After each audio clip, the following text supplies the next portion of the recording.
ได้เจ้าลาดลองสั่งได้เทวดาเขาสอนมาเฮ็ดจังไหนอันไหนฉันน่าเป็นลูกคนฮอลอมาเป็นคนจันแต้ม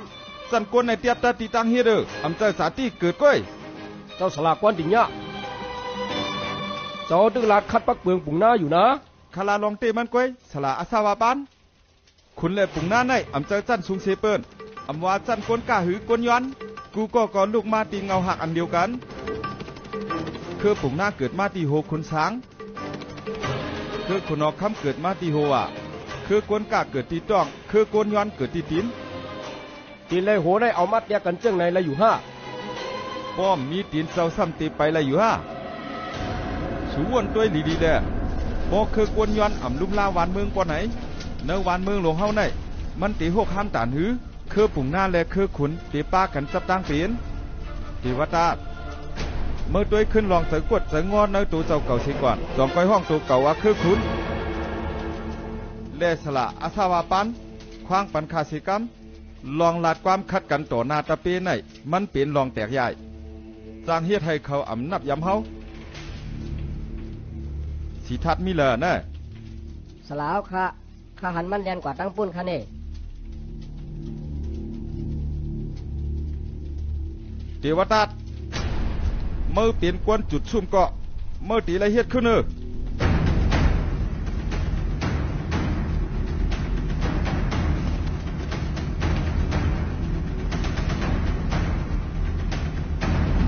เจ้าตีเลยหันลองเตียกยายอยู่ก้วยก่อนดิเนี่ยก็ก่ออำสอนเทวตาให้จ้าเลยสิทัดไลอย่าไปห้องเกาว่าสละอาสาวะปานละ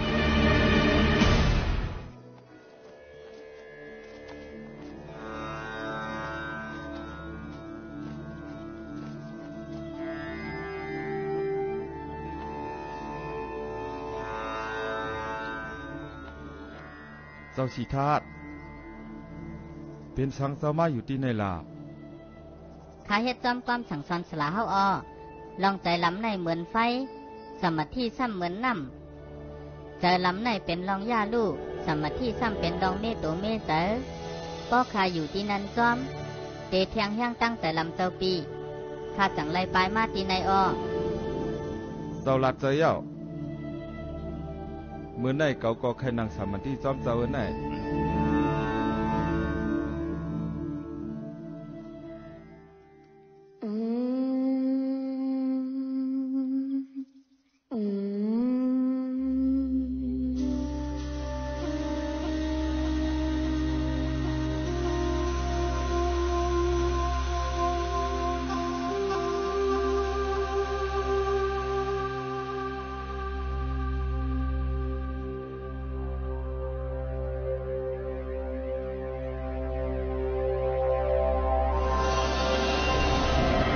คนบาเถียง10 ปี